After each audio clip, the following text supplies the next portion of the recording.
কি নাম বাবু বিলের? দোল্লা। কাকনাট কত দূরে আর? 7 কিলো। আর এই জায়গাটার নাম কি? এই জায়গাটা 24 নম্বর। ও 24 নম্বর। ও স্টেশন। স্টেশনটা কোথায় এদিকে? সামনে স্টেশন। রাকিজের একটা এখানে ইয়া থাকে।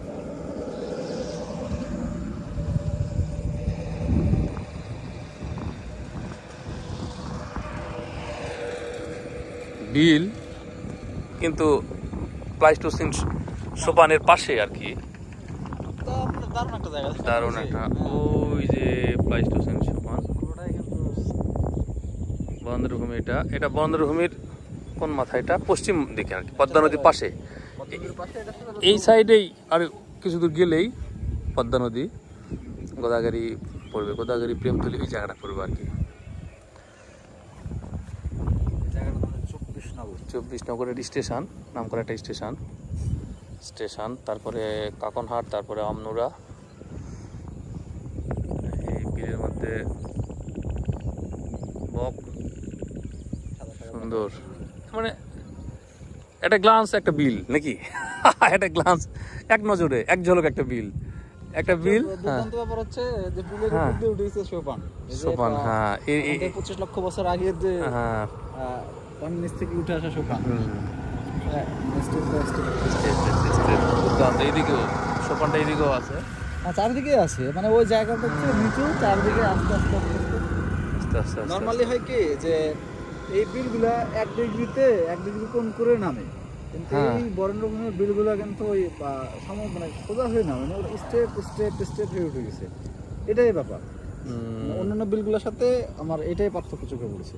আপনি নগর ওই যে ওই আত্রাই রাজনগর ওই যে বিলগুলো আছে দেখবেন মানে আস্তে করে নিচে নেমে গেছে, 1 ডিগ্রি কোণ করে নিচে নেমে গেছে। রক্তদহ বিল। হ্যাঁ, বা ওইদিকে এই বিলগুলা স্টেপ বাই স্টেপ নামতে নিচে তলায় গিয়ে আবার একটু নদীর মতো আছে। ওই দিক দিয়ে বের হয়ে গেছে আর কি। না, বিলের তো যে কোনো দিক দিয়ে একটা পানি বের হওয়ার একটা ওয়ে থাকে আর কি, রাস্তা থাকে। ওই যে আমার দেখতে পাচ্ছি একটা ব্রিজ, ওই ব্রিজ আর কি, ওটা পানিটা বের হয় ওই খালের মধ্যে চলে গেছে। এটা মনে হয় সম্ভবত দামপুরা ওইদিকে চলে গেছে আর কি। ওইটার সাথে দামপুরা যে নদী না, সেই নদীর সাথে কানেক্টেড হয়তো। আমরা এই দিক দিয়ে আসলাম রাজশাহী থেকে, পানির যে নিষ্কাশন ব্যবস্থা হয়তো এই দিক দিয়ে।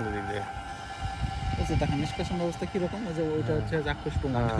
ওখান থেকে উপরটা থেকে নিচে নামছে, নিচে এটা থেকে আবার নিচে নামবে, এটা থেকে দেখেন খালা ইয়াটা দেখেন, ক্যানালটা দেখা দেন না। এই যে ক্যানাল হয়ে এই ক্যানাল এই দিক থেকে পানিটার নামছে কোন দিক থেকে? ওই পানিটা এখানে নামছে, ইয়া আছে নিচ দিয়ে ওই যে কি বলে ইয়া থাকে না, খাল কালভার্টের মতো ওই যে পানি নিচে দিয়ে ওই পানিটার নামছে কোন দিক দিয়ে? যথারীতি পার্থেনিয়াম এখানে ব্যাপক, রাজশাহী অঞ্চলটাতে পার্থেনিয়াম ব্যাপক। পেয়েছেন? খালের মতো আছে না, কিন্তু ওই পানি ওই দিকে যাবে না। তাহলে এই পানিটা আসলে এই পানিটাকে আবার মনে করেন যে একটা বাধা পাইছে আর কি। অবশ্যই এখানে একটা বৃষ্টি কালভার্ট রাখা উচিত ছিল। আর এটা তো আসলে বরেন্দ্র বিএমডিসির যে বরেন্দ্র মাল্টিপল ডেভেলপমেন্ট কর্পোরেশনের আর কি, এটা সেচ ব্যবস্থা, ইরিগেশনের সুন্দর একটা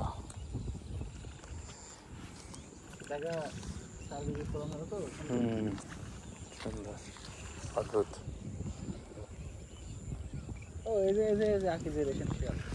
আকিজ এসেন্সিয়ালস মানে এটা কি? আকিজের দেখি ওই যে আকিজ এসেন্সিয়ালস মানে যে টুকিটাকি যে জিনিসপত্রগুলো আকিজ।